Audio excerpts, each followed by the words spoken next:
Jack Morrison sat in his small room on the human ship Phoenix Dawn. The walls were gray metal, cold and bare. His hands shook as he held the datapad that had changed everything. 3 months ago, he was just another worker on the ship, fixing communication problems and sending messages between human fleets. Now, he carried a secret that could save or destroy every human in the galaxy. The war had been going on for 22 years. Jack was only 5 when it started. His parents told him stories of the time before, when humans lived on peaceful worlds and traded with other species across the stars. Those days were gone now. The Zephyrian Empire and their crystal-like allies called the Vorthok had decided that humans were too dangerous to live alongside other species in the galaxy. At first, it seemed like a simple disagreement about trade routes and new colonies. Humans wanted to expand to new worlds, and the alien coalition said no. But as the years passed and the fighting grew worse, Jack began to wonder if there was more to it. Why did the aliens hate humans so much? Why did they seem so afraid of human colonies that were just farming worlds and small towns? The answer came to him by accident.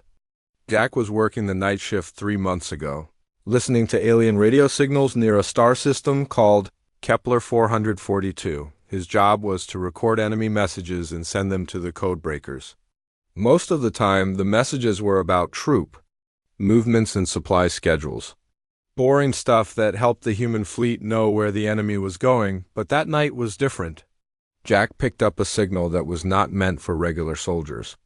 It was a message between high-ranking alien commanders, and they were not talking about battle plans.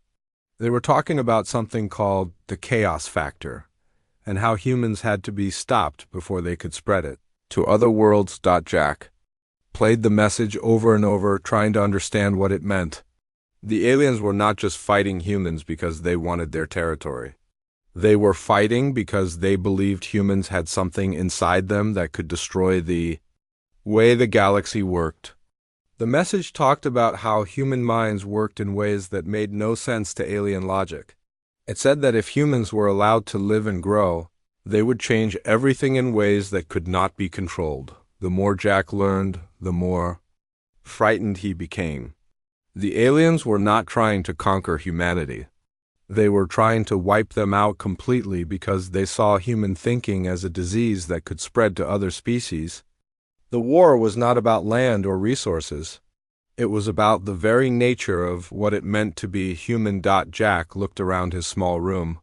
On the wall was a picture of his sister Katie, who died when the aliens destroyed the colony on New Earth.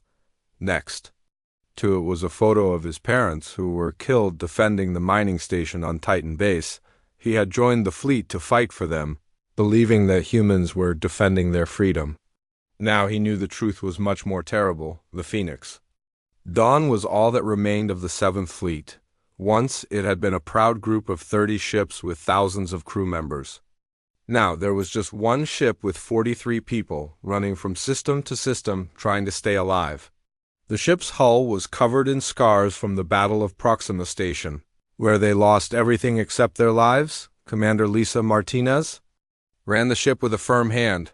She was a good leader who cared about her crew, but Jack could see the worry in her eyes. Food was running low, and the ship's engines needed repairs they could not afford. Every day brought new problems, and every night brought nightmares about the friends they had lost. Jack wanted to tell Commander Martinez about what he had discovered, but he was afraid. If the aliens learned that humans knew the real reason for the war, they might decide to end it quickly by destroying every human world at once. But keeping the secret felt like betraying everyone who had died believing they were fighting for freedom. Dr. Peter Clark, the ship's scientist, had been asking Jack questions about the strange signals he had been picking up. Peter was a smart man who noticed things that others missed. He had been studying the alien technology they captured after battles, trying to understand how their weapons worked. Jack wondered if Peter suspected that there was more to the war than anyone knew. The other crew members went about their daily tasks, not knowing that their entire understanding of the war was wrong. Lieutenant Karen Bell practiced combat drills. In the ship's small training room, Engineer Sam Williams worked on keeping the engines running. Cook Maria Santos prepared meals from their shrinking food supplies. They all believed they were fighting a war for human survival. Not knowing that survival itself was the reason the aliens wanted them dead, Jack thought about his childhood on the colony. World of Haven, it had been a simple place where people farmed and built small towns.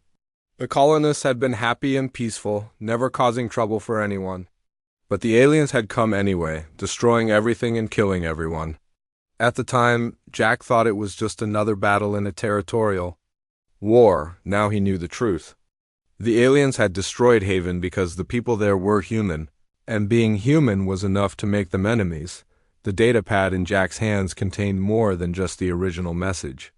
Over the past 3 months, he had been carefully collecting more information. Each new piece of intelligence made the picture clearer and more frightening. The aliens had been studying humans for decades, learning about how their minds worked and why they were different from other species in the galaxy. Humans, according to the alien reports, had something called probability cascade events. These were moments when human intuition and creativity led to outcomes that should not have been possible according to alien mathematics. When humans were cornered or desperate, they found solutions that no logical mind could predict. The aliens saw this as a dangerous chaos that could spread to other species if humans were allowed to live. Jack remembered stories from other battles, where human forces had won against impossible odds. At the time, everyone called it luck or courage. Now he wondered if it was something more. Maybe humans really did have something inside them that made them different from other species. Maybe the aliens were right to be afraid, but being different did not mean humans deserved to die. Jack had seen the kindness and creativity of his fellow humans. He had watched people sacrifice themselves to save others, had seen brilliant minds solve problems that seemed impossible. If humans had a special gift, it was not something to be feared. It was something to be celebrated. The problem was how to use this knowledge. Jack knew that the information he carried could change everything, but he also knew that it could make things worse. If humanity learned that the aliens were trying to commit genocide, they might fight harder. But they might also despair, knowing that they were fighting an enemy that would never stop until every human was dead. Jack closed his eyes and tried to imagine what his sister Katie would say if she were still alive. She had always been braver than him, always willing to stand up for what was right. She would tell him to share the truth, no matter how dangerous it might be. People had a right to know what they were really fighting for. The ship's communication system buzzed with an incoming message. Jack opened his eyes and looked at the datapad. Another routine intelligence report was coming in, but Jack knew that nothing about this war was routine anymore. Somewhere out there, alien commanders were planning the next phase of their campaign to destroy humanity. And somewhere out there, human families were living their last days, without knowing that their entire species was marked for extinction. Jack stood up and walked to the small window in his room. Outside, the stars looked peaceful and beautiful, but he knew that behind that beauty was a war unlike any other, a war where the very nature of human consciousness was seen as a threat to the order of the galaxy. The secret he carried was heavier than any weapon, more dangerous than any bomb. It was the truth about what it meant to be human in a universe that feared human nature itself. Dr. Peter Clark knocked on Jack Morrison's door at 6 in the morning. Jack had not slept well, and his eyes were red from staring at his datapad all night. Peter looked worried, holding a tablet full of strange readings and numbers that made no sense. "Jack, I need to show you something," Peter said, stepping into the small room. "The quantum communication array has been picking up signals from deep space. These are not from any human ships, and they are not from any alien forces we know about." Jack sat up in his bed, suddenly alert. "What kind of signals?" Peter showed him the tablet. The screen was filled with patterns that looked like mathematical equations, but they moved and changed in ways that seemed almost alive. These patterns suggest an intelligence far beyond anything we have seen in this war. The signals are coming from somewhere in the direction of the galactic core, but they are not traveling at normal speeds. They seem to be arriving before they are sent. Jack stared at the patterns. Something about them felt familiar, but he could not place what it was. How long have you been receiving these signals? 3 weeks now, but they are getting stronger. I think they might be connected to the war somehow. The signal started right after we picked up those strange alien communications you have been studying. Jack felt his heart racing. The secret he had been carrying was about to get much bigger. He looked at Peter, trying to decide if he could trust him with the truth. Peter had always been honest and caring about the crew. If anyone could help him understand what was happening, it would be the ship's scientist. Peter, I need to tell you something important. But first, I need to talk to Commander Martinez. What I discovered is bigger than just strange signals.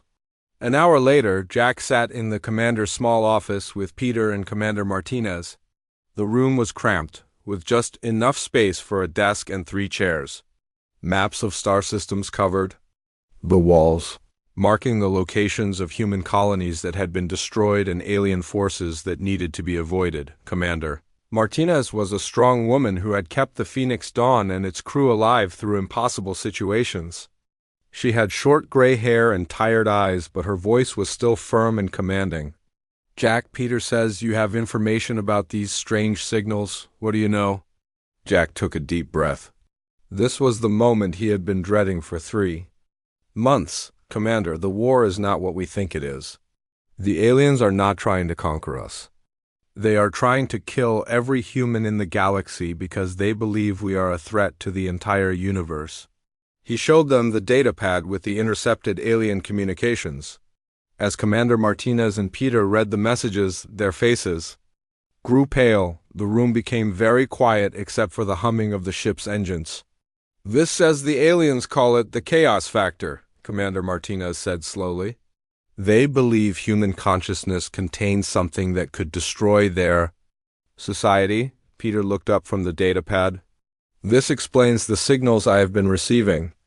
If humans really do have some kind of special ability, these transmissions might be related to that. Jack nodded. There is more. I have been collecting intelligence for 3 months. The aliens have been studying us for decades. They know things about human minds that we do not even know about ourselves.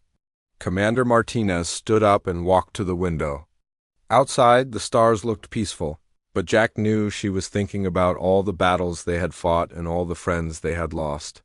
If this is true, then every human who has died in this war believed they were fighting for freedom. But they were really fighting for the right to exist. What do we do with this information? Peter asked. Do we tell the crew? Do we try to contact other human ships? Before anyone could answer, the ship's communication system activated. Lieutenant Karen Bell's voice came through the speakers. Commander Martinez, we are receiving a distress signal from a civilian transport ship. They identify themselves as the New Horizon, carrying refugees from the Tau Ceti colonies. Commander Martinez pressed the communication button. How many people are on board? 300 civilians, Commander. They say alien forces destroyed their colony 3 days ago. They are low on food and their engines are failing. Jack looked at the commander. We have to help them. It could be a trap, Commander Martinez said. The aliens might be using civilian ships to lure us into ambush. Peter was studying his tablet again. Commander, I am reading something interesting about the New Horizon. Their manifest shows they have a scientist on board named Dr. Amy Rogers. She is a neurobiologist who has been studying human brain patterns. Jack felt his pulse quicken. A neurobiologist? She might have information about this chaos factor the aliens are afraid of. Commander Martinez thought for a moment. Karen, what is the New Horizon's position? They are in the asteroid belt near the 5th planet. But Commander, I am also detecting alien patrol ships in that area. 2 Zephyrin cruisers are moving toward the New Horizon's position. The room became tense. Commander Martinez had to make a decision that could save 300 lives or get everyone killed. Jack knew that Dr. Rogers might have the answers. They needed to understand what made humans different from other species. Commander, Jack said, if Dr. Rogers has been studying human brains, she might know why the aliens are so afraid of us. Her research combined with what I have learned could give us the key to ending this war. Peter nodded. The signals I have been receiving started getting stronger after the Tau Ceti colonies were destroyed. Maybe Dr. Rogers was working on something important there. Commander Martinez looked at both men. You really think this scientist might have answers? I think she might have the other half of the puzzle, Jack said. The aliens know what makes us different, but they are afraid of it. If we can understand what they fear, maybe we can use it to save humanity. The commander walked back to her desk and pressed the communication button. Karen, plot a course for the New Horizon, full speed. Commander, the alien patrol ships will reach them in 2 hours. We cannot outrun Zephyrian cruisers, then we will have to outfight them. Alert. The crew to battle stations. As the Phoenix Dawn changed course toward the New Horizon, Jack felt the weight of his secret growing heavier. Soon, more people would know the truth about the war. Dr. Rogers might have scientific evidence that proved humans really were different from other species. But knowing the truth and surviving long enough to use it were two different things. Peter was still studying the strange signals on his tablet. Jack, these transmissions are getting much stronger as we approach the New Horizon. It is almost like they are responding to our presence. Jack looked at the patterns on the screen. They were beautiful and complex, like music written in mathematics. What if these signals are not from some unknown alien species? What if they are from us? What do you mean? What if the chaos factor the aliens fear is not just about human thinking? What if it is about human consciousness reaching across time and space in ways that should not be possible? Peter stared at him. You mean these signals might be from humans in the future, somehow communicating with us in the present? I do not know. But the aliens say that human consciousness operates outside normal rules. Maybe that includes the normal rules of time. The ship shuddered as it accelerated toward the New Horizon. In the distance, Jack could see the flashing lights of alien patrol ships. The rescue mission was going to become a battle, and they were outnumbered. But for the first time in 3 months, Jack felt hope. Maybe the secret he carried was not just about why the aliens wanted humans dead. Maybe it was about why humans deserved to live. Commander Martinez returned to her chair. Jack, when we rescue Dr. Rogers, I want you to work with her to understand this chaos factor. If we are going to survive this war, we need to know what makes us human. Jack nodded. Yes, Commander, but we also need to be careful. If the aliens learn that we know their real reasons for this war, they might decide to end it quickly by destroying every human world at once. Then we better learn fast, Commander Martinez said, because I have a feeling that our time is running out. The rescue of the New Horizon took 4 hours and cost the Phoenix Dawn most of its weapon systems. The 2 Zephyrian cruisers had been faster than expected, and the battle was fierce. But Commander Martinez had been right to take the risk. Among the 300 refugees was Dr. Amy Rogers, and what she told them changed everything. Dr. Rogers was a thin woman in her 40s with dark hair and intelligent eyes. She had been working on the Tau Ceti colonies for 5 years, studying something she called neural quantum resonance. When Jack showed her the intercepted alien communications, she did not look surprised. Instead, she looked frightened. I have been studying this for years, she said, sitting in the ship's small medical bay. The aliens are right to be afraid. Humans do have something different in their brains, something that should not exist according to normal science. Jack, Commander Martinez, and Dr. Peter Clark gathered around her. The medical bay was quiet except for the soft beeping of monitoring equipment. Outside, the rescued refugees were being given food and places to sleep in the ship's cargo holds. What exactly did you discover? Commander Martinez asked. Dr. Rogers pulled out a small device that looked like a brain scanner. Human consciousness operates on quantum levels that other species cannot access. During moments of high stress or creativity, human brains create connections that span across different states of reality. We can literally think our way to solutions that exist outside normal logic. Peter looked at his tablet, which was still receiving the strange signals from deep space. Does this explain the transmissions we have been receiving? Those signals are not from deep space, Dr. Rogers said quietly. They are from deep time. Human consciousness can sometimes reach across time itself, especially during moments of extreme crisis. Jack felt his heart racing. You mean the signals are from humans in the future? Not exactly. They are from human consciousness operating in quantum states that exist outside normal time. Think of it like this. When humans are pushed to their limits, their minds can access information and possibilities that have not happened yet. Commander Martinez walked to the window and stared out at the stars. The aliens know this about us? They have known for decades, Dr. Rogers said. The Zephyrian Empire is built on mathematical precision and predictable outcomes. Their society works because everything follows logical rules.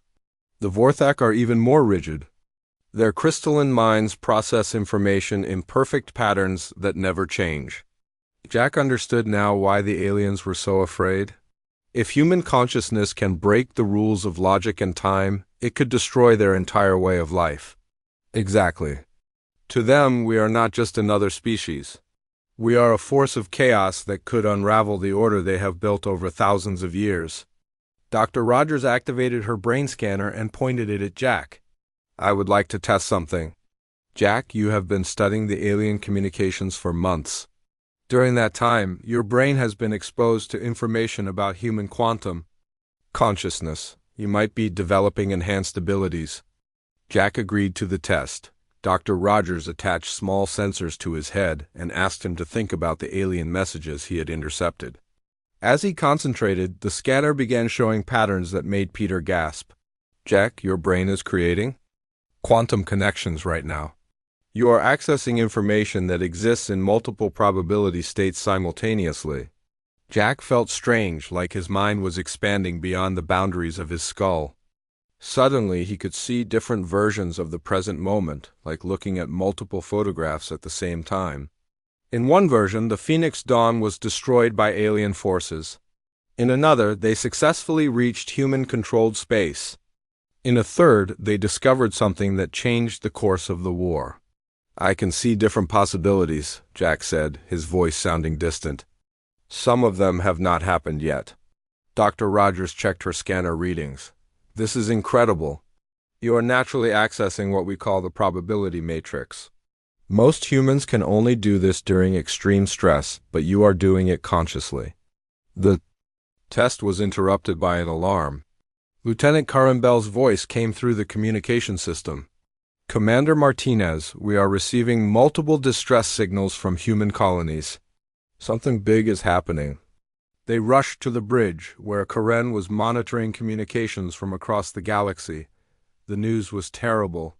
Alien forces were attacking human colonies everywhere, not just military targets but civilian settlements, research stations, and even refugee camps. It is coordinated, Karen said. Every human settlement in 17 star systems is under attack at the same time. Jack felt his enhanced consciousness reaching out across space and time. He could sense the alien battle plans, could feel the fear and desperation of humans fighting for their lives on distant worlds. But he could also sense something else, something that gave him hope. They are not trying to conquer the colonies. He said, they are trying to destroy something specific. What do you mean? Commander Martinez asked. The aliens are not just killing humans. They are targeting anyone who might have developed enhanced consciousness abilities. They are trying to stop the quantum evolution before it can spread. Doctor. Rogers understood immediately. The attacks are not random. They are hitting colonies where humans have been under the most stress, where they would be most likely to develop quantum consciousness abilities. Peter was analyzing the attack patterns on his tablet. Look at this. The aliens are focusing on colonies that have been fighting them for years. Places where humans have had to be creative and unpredictable to survive. Jack could feel the quantum connections in his mind growing stronger. The desperate situations across the galaxy were creating a network of human consciousness that spanned star systems. Humans who had never heard of quantum consciousness were accessing it naturally as they fought for survival. The aliens made a mistake, Jack said. By attacking everyone at once, they are forcing humans to develop the very abilities they fear most. Commander Martinez understood the implications. We need to warn other human forces about what is really happening. If they know the truth, they might be able to use their quantum abilities more effectively. But there is a problem, Dr. Rogers said. If we tell everyone about human quantum consciousness, the aliens might decide to implement their final solution. Jack looked at her with concern. What final solution? I found references to it in the data I recovered from Tau Ceti. The aliens have a plan called Final Protocol. If they cannot control human consciousness, they will destroy every human world simultaneously. Not just the military targets, but every planet, every space station, every ship. The bridge became very quiet. Everyone understood what this meant. The aliens were not just trying to win a war. They were preparing to commit genocide on a scale that would eliminate humanity completely. How much time do we have? Commander, Martinez asked. Dr. Rogers checked her data. Based on the attack patterns, I estimate they will implement Final Protocol within 72 hours. Jack felt his quantum consciousness expanding again, reaching across the galaxy to touch the minds of other humans. He could sense their fear, their courage, their desperate hope, but he could also sense something else, something that made him smile for the first time in months. They are too late, he said. The quantum evolution has already begun. What do you mean? Peter asked. I can feel it. Humans across the galaxy are developing quantum consciousness abilities right now. The more the aliens attack, the more human minds are reaching beyond normal limitations.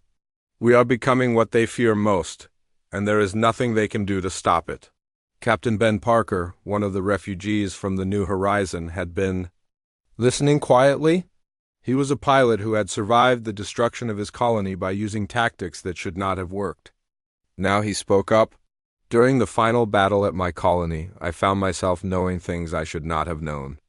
I could predict where alien ships would appear before they arrived. I thought it was just battle experience, but now I understand it. Was something more? Dr. Rogers nodded. Exactly. You were accessing quantum consciousness without knowing it. The aliens fear this ability because it makes human behavior unpredictable.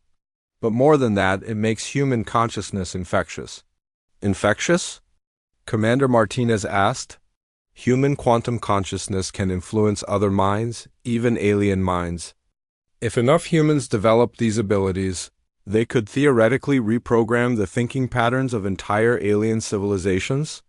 Jack understood now why the aliens were so desperate to stop humanity. They were not just fighting a war. They were fighting to preserve their entire way of existence. But Jack also understood that it was already too late. The quantum evolution of human consciousness had begun, and nothing could stop it now. The question was whether humanity would survive long enough to complete the transformation. Commander Martinez stood in the center of the Phoenix Dawn's bridge, facing the most difficult decision of her life. The intercepted alien communications were clear. Final protocol would begin in 36 hours. Every human world, every space station, every ship would be targeted for complete destruction. There would be no survivors, no prisoners, no mercy. Jack Morrison sat at the communication station, his enhanced quantum consciousness allowing him to monitor alien transmissions across multiple star systems simultaneously. The ability was exhausting, but it gave them information that no human force had ever possessed before. He could sense the alien fleet movements, their coordination patterns, and most importantly, their fears. The aliens are scared, Jack said, his voice tired from hours of quantum monitoring. Their communications show panic in the command structure. Some of them are questioning whether final protocol is necessary. Dr. Amy Rogers was working frantically at her portable laboratory, which she had set up in the ship's small science bay. She had been testing the crew members for quantum consciousness abilities, and the results were both exciting and terrifying. 12 crew members are showing enhanced quantum patterns.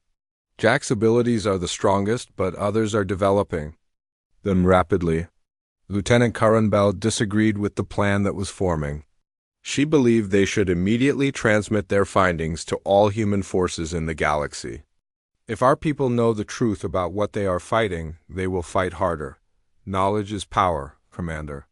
But Dr. Rogers shook her head.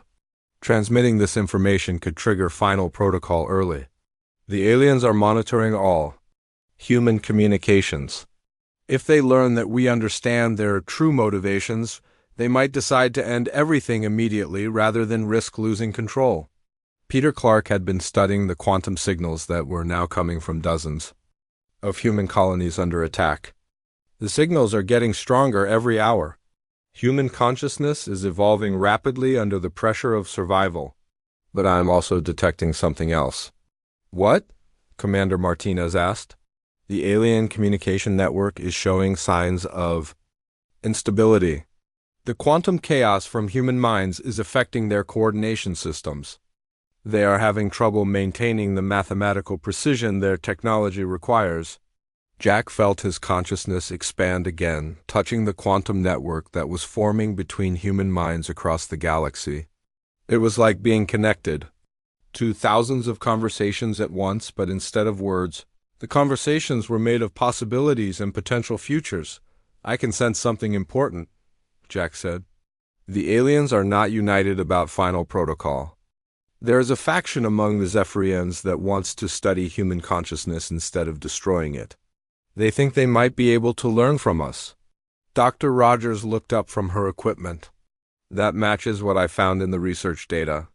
From Tau Ceti, some alien scientists believe that human quantum consciousness could solve problems that have puzzled their civilization for centuries.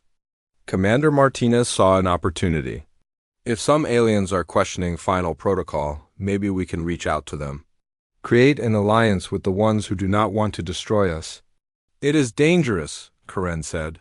How do we know which aliens we can trust? Jack closed his eyes and let his quantum consciousness reach deeper into the alien communication network. The experience was like swimming in an ocean of mathematical thoughts, cold and logical but also fearful. He could sense individual alien minds, their thoughts structured in ways that were completely different from human thinking. There is an admiral named Kethmore in the Zephyrian fleet, Jack said. His thoughts are different from the others. He is afraid of final protocol because he believes it will make the Zephyrians just as chaotic as humans. He thinks that committing genocide will change his people in ways they cannot predict. Dr. Rogers made a breakthrough in her research. She had been working on a way to enhance and control quantum consciousness abilities. I think I can create a focused quantum field that will allow multiple people to access enhanced consciousness at the same time. But the risks are enormous. What kind of risks? Commander Martinez asked. The process could drive the test subjects insane. Human minds are not designed to operate in multiple quantum states simultaneously. But if it works, we could create a group of people who can think and act in ways that no alien logic can predict or counter. Captain Ben Parker volunteered immediately. I survived the destruction of my colony by trusting instincts that made no logical sense. If this quantum enhancement can help save humanity, I am willing to take the risk. Other crew members stepped forward as well. Engineer Sam Williams, who had kept the ship running through impossible repairs. Cook Maria Santos, who had somehow managed to feed everyone despite limited supplies. Even Lieutenant Karen Bell, despite her concerns about the plan, Jack knew he had to be part of the test group. His abilities were already the most developed, and Dr. Rogers needed him to help guide the others through the quantum enhancement process. But he was also afraid. The quantum consciousness abilities he had developed were already changing him in ways he did not fully understand. There is something else we need to consider, Jack said. If we develop these abilities, we become exactly what the aliens fear most. We prove that their decision to try genocide was correct. Dr. Rogers was preparing the quantum enhancement equipment. But if we do not develop these abilities, humanity dies anyway. At least this way we have a chance. The enhancement process took place in the ship's cargo bay, which was the only space large enough for the quantum field generator.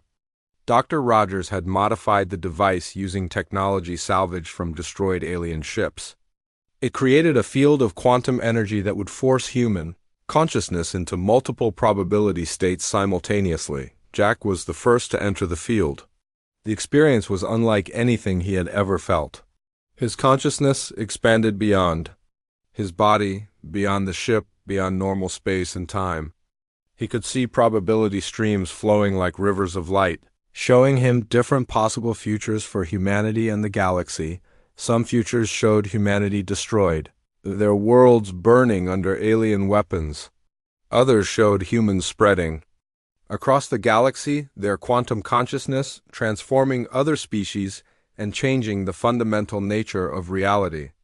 But the most surprising futures showed humans and aliens working together, using combined logical and chaotic thinking to solve problems that neither species could handle alone. When Jack emerged from the quantum field, his abilities had increased dramatically. He could now perceive multiple probability streams simultaneously without losing his sanity.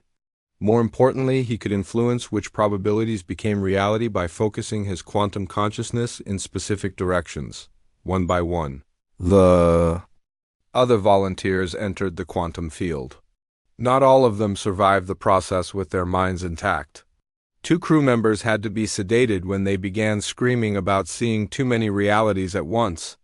But 8 people successfully gained enhanced quantum consciousness abilities. Together, the enhanced humans could do things that should have been impossible. They could predict alien ship movements hours before they happened. They could sense the emotional states of alien commanders across star systems. Most importantly, they could work together to create probability cascades that changed the fundamental rules of cause and effect, but their success created a new problem. The alien monitoring systems detected the quantum enhancement immediately. Within hours, enemy forces began converging on the Phoenix Dawn's location from multiple directions. "They know what we have done," Jack said, his enhanced consciousness perceiving the alien response. "Final protocol has been moved up. They will implement it in 18 hours instead of 36. Commander Martinez realized they were out of time. "Can we use our abilities to stop final protocol?" Dr. Rogers checked her readings. "The quantum consciousness network we have created could theoretically disrupt the alien coordination systems, but it would require us to penetrate their main command station." Jack could see the probability streams clearly now. There was only one chance to save humanity, and it required everything they had learned about quantum consciousness. They would have to infiltrate the alien command network, not with ships or weapons, but with their minds. "I can see a way," Jack said. "But it means going deeper into quantum consciousness than anyone has ever gone before.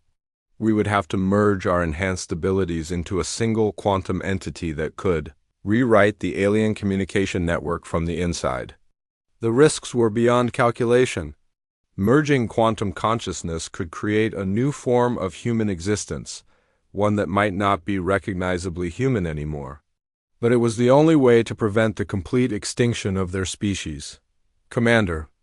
Martinez looked at her enhanced crew members. "Are you willing to take this risk?" Jack felt the weight of the secret he had carried for months. It had led them to this moment where humanity's survival depended on embracing the very thing that made aliens want to destroy them. "Yes, Commander. It is time to show the galaxy what human consciousness can really do." The Phoenix Dawn raced through space toward the Zephyrian command station orbiting the gas giant Zarian Prime. Jack Morrison sat in the quantum consciousness chamber that Dr. Amy Rogers had built, his mind connected to 7 other enhanced humans.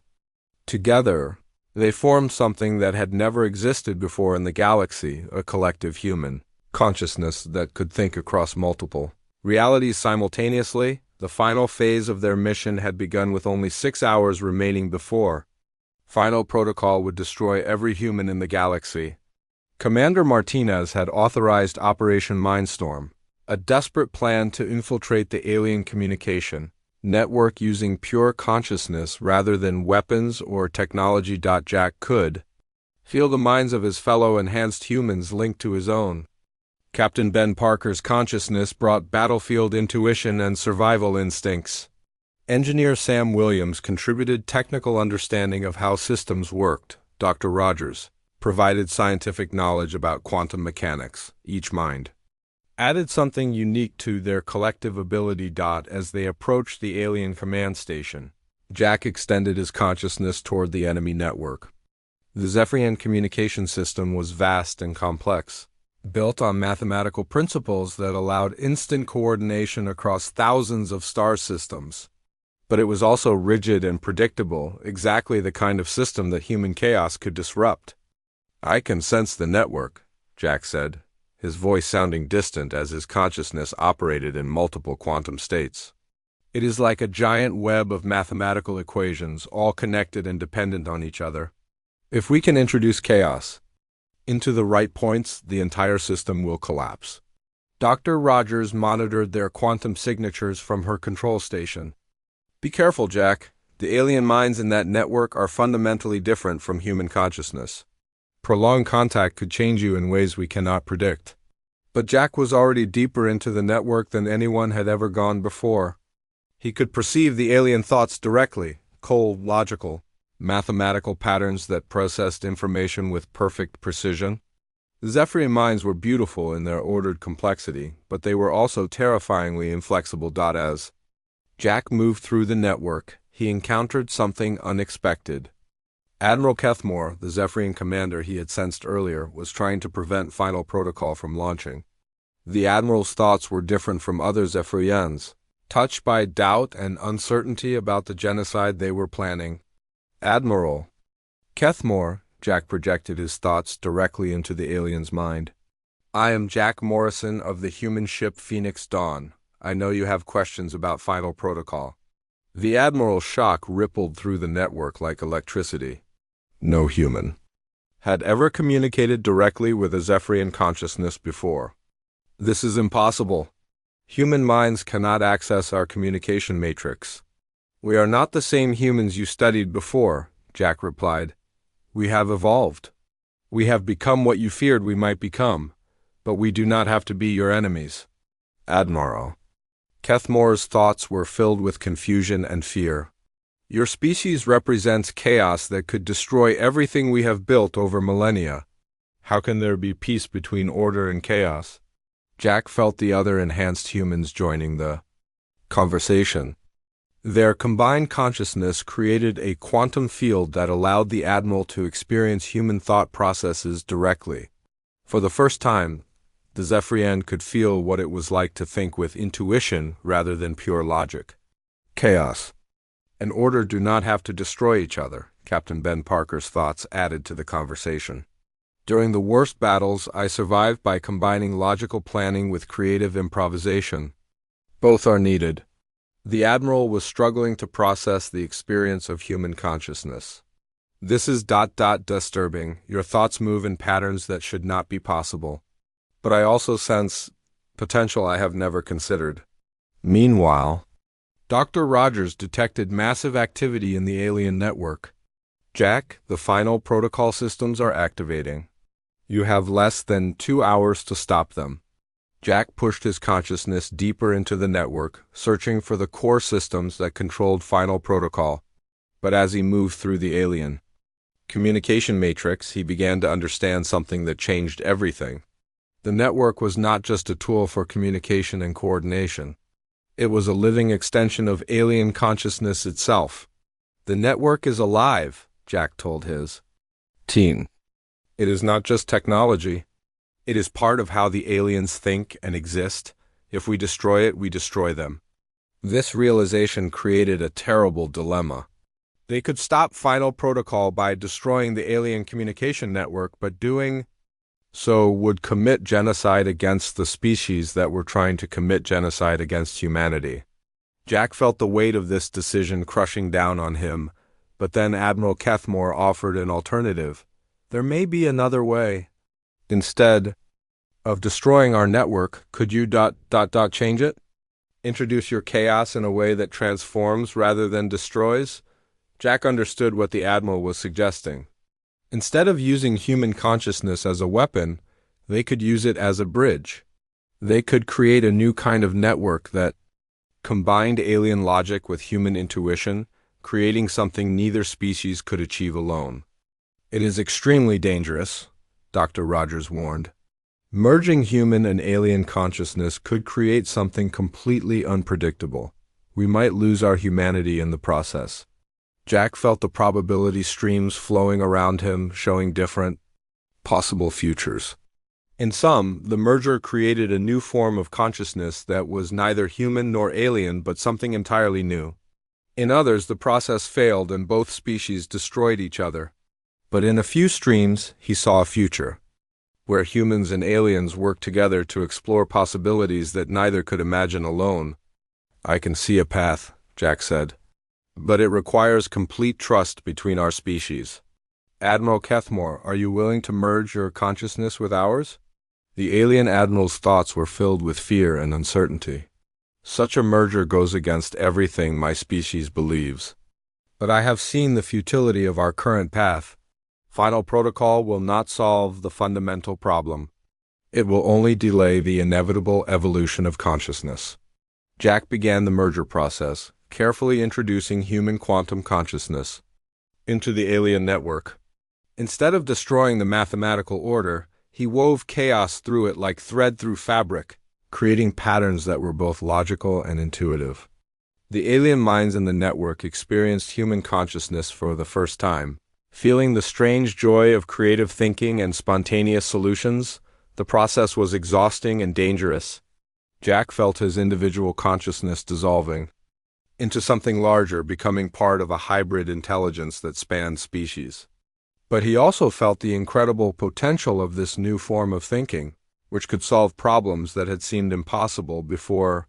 Admiral Kethmore guided the process from the alien side, helping to integrate human chaos into Zephyrian logic, without destroying either. Together, they created a new kind of communication network that allowed different species to think together while maintaining their unique characteristics. As the merger completed, final protocol systems began shutting down across the galaxy.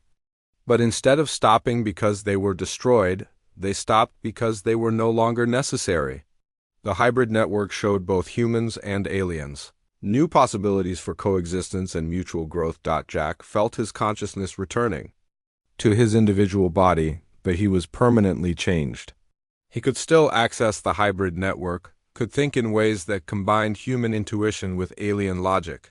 Most importantly, he could see a future where the galaxy was not divided between order and chaos, but united by the combination of both.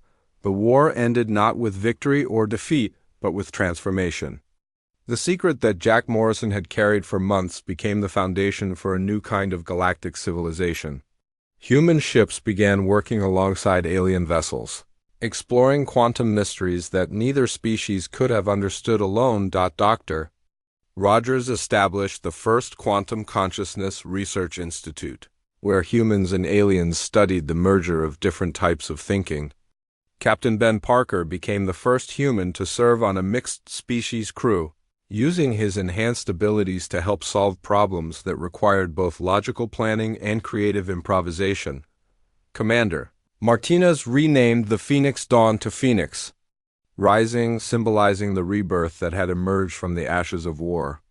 The ship became a traveling embassy, carrying the hybrid consciousness network to distant star systems and helping other species understand the benefits of combining order with chaos. Jack Morrison stood on the observation deck of the Phoenix, rising, watching human and alien ships working together to explore a newly discovered quantum phenomenon. The secret he had carried had indeed ended the Galactic War, but not in the way anyone had expected. Instead of destroying their enemies, humanity had transformed them into partners.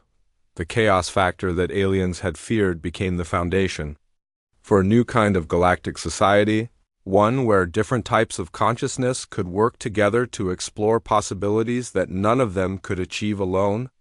Jack smiled as he watched the future unfold, knowing that the greatest human strength was not the ability to fight, but the ability to change the rules of existence itself.